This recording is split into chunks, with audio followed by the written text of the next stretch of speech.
Alex Kaplan is Senior Vice President and Head of Global Partnerships North America for Swiss Reinsurance Company, and Llano Johnson Jr. is the Mayor of the city of St. Gabriel, Louisiana.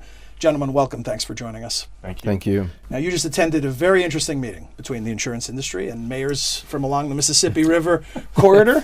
Let me get your general reaction to how the meeting went. Let me start with you, if I could, Alex. Sure. It was a very collaborative discussion of highly engaged officials along the Mississippi River Basin.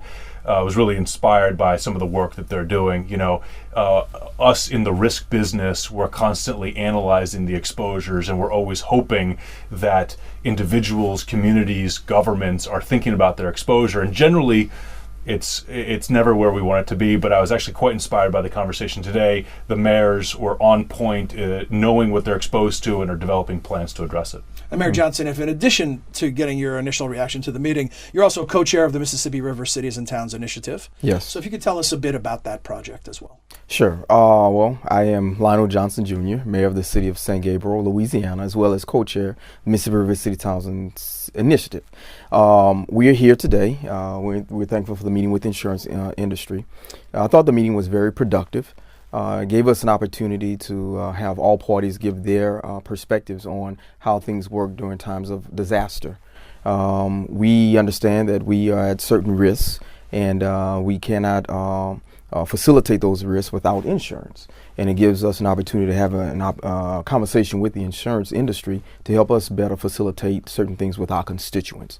The Mississippi River Cities Towns Initiative spans from Mississippi, Minnesota, to the Gulf of Mexico through Louisiana. It is a conglomerate of mayors who are working together to sustain the resilience and sustainability of the Mississippi River. We realize that the river is a natural asset that we believe is underappreciated, and we want to ensure that we continue to keep the Mississippi River as a priority because it is a key economic factor in our economy. 10 states is along that corridor. Yes. Alex, let me ask you about the concept of reinsurance, since it's sort of a technical term, and how it relates to risk management.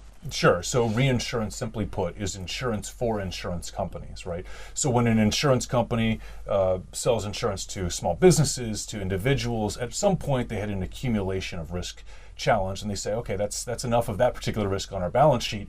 They actually go out and they'll buy reinsurance. So think of us as the global aggregators of risk, right? So we are looking at Mississippi River flooding. At the same time, we're looking at Japanese earthquake and Australian bushfire.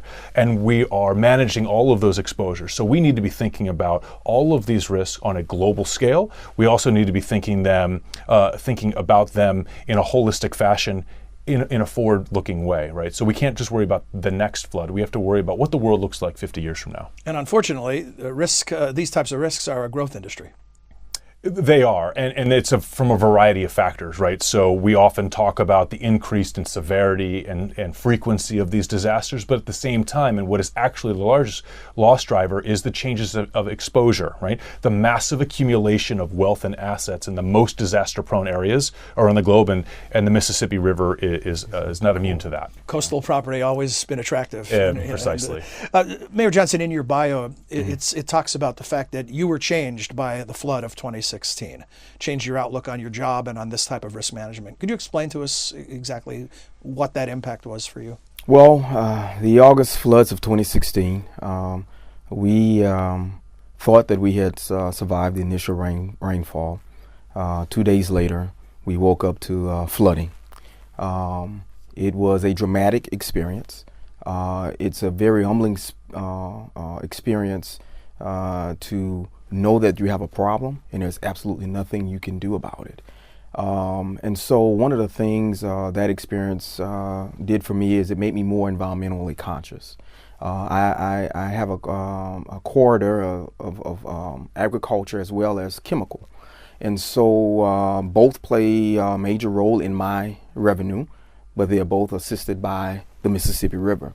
And so I'm at a point now where I have to think about how I don't affect the revenue, but also affect the sustainability of the Mississippi River. Right now, we have incurred disaster after disaster after disaster.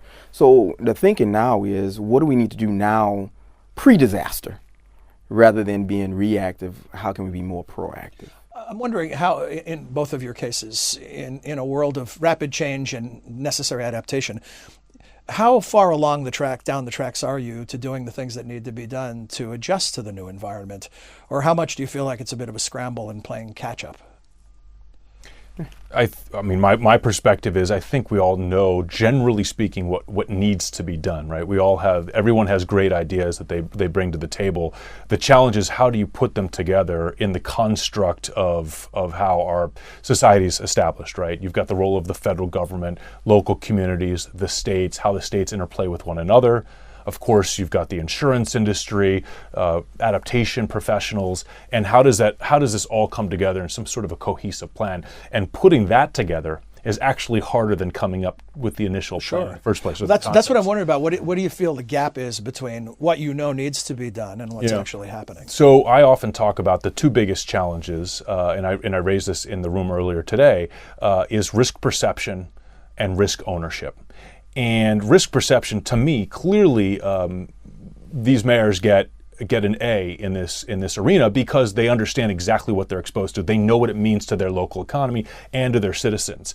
Risk ownership is a bit of a different challenge, right? Who actually bears the risk, right? Whose responsibility is it when the bad thing occurs? And too often, I feel like we have a federal government and state governments and local officials that are often pointing the finger at one another. And as a result, if the assumption is that someone else is going to take care of the problem, then why should I do anything to reduce the exposure? In that ownership equation, how engaged are your constituents in addressing this issue? Well, I'm fortunate that they are actively engaged because it's personal for them now. In terms of our talkings today, I think you have the right parties at the table. You've got local government, you've got insurance. Now, there are many more parties that need to come to the table, but as long as I think we can get on one accord, we can fill in the gap with those other entities that need to be involved in this conversation. I looked at three things during this meeting: practicality, of course, profitability, and of course, palatability. Mm-hmm. We have to come up with something that's practical. Something that's not overbearing or overburdening. Something that has to be palatable for constituents because, as we talked about in terms of risk and understanding what that risk is, we need insurance. And of course, we can't expect the insurance industry to be a part of this without profitability being a piece of the conversation. Is there buy-in from those individual constituents, voters, homeowners, property owners? After experiencing what we experienced in 2016, of August 2016, where we had subdivisions under 6 feet of water for 20 plus days, where we also had during that time a chemical release, there is buy-in.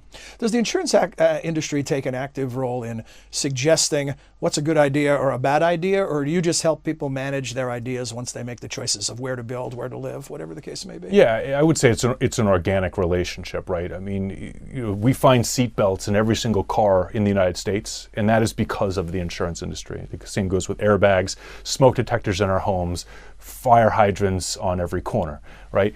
So the insurance industry, I think, plays a role in helping communities or individuals understand what their risk is.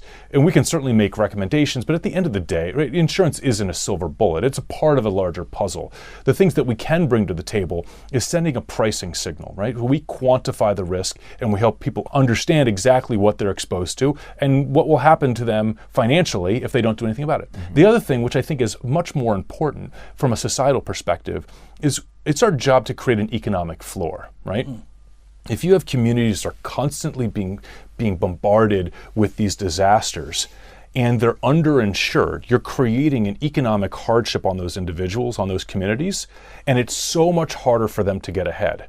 And if we can put in proper mechanisms to create an economic floor so that when the bad thing happens, they don't fall deeper and deeper into poverty, and the only direction theoretically is to go up, then we're making a much more resilient community, much more resilient individuals, and a much more resilient country.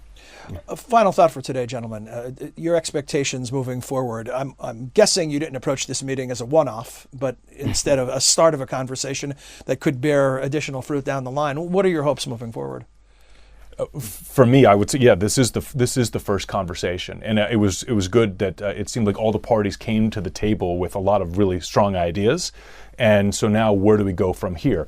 What we hope to bring to the table is some of the international experience we have, right? What's happening around the globe? How are other countries dealing with these exact same challenges, right? Flood is not unique to the Mississippi River Basin.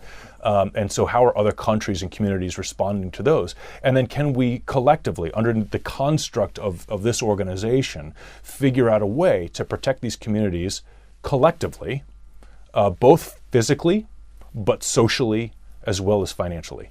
Mr. Mayor, you get to pound the gavel. You get the final word. Well, two thoughts. First thought is we have to really protect the Mississippi River. It is a jewel. It is key to our economic sustainability. We have to have the mayors, we have to have frank conversations with our constituents to help them understand that this is something that we need to approach holistically. We can't do it in separate silos. So I have to have a relationship with mayors in Minnesota, in Illinois, in Arkansas. And I have to have my constituents to understand that we are in the midst of what some refuse to believe is climate change. These events are going to happen. And as they are happening, we have to take precaution before they happen. And there's going to be some cost to it. We were having discussions about if you tell me that I have a 26% chance of a flood during the lifetime of me being in my house, I'm going to take my chances. But times have changed. We don't believe anymore you can take your chances with that 26%. Those are not great odds. Not great odds at all. So we're just happy that we could have this open discussion with the insurance industry, and hoping that from here we can build more conversations to put a true assessment together from Minnesota to the Gulf of Mexico for the Mississippi River, and help us have a better picture of where we go from here. Well, gentlemen, thank you for sharing some insight into your work. This is exciting stuff. Alex Kaplan, Mayor Johnson, thanks again. Thank you. Thank you.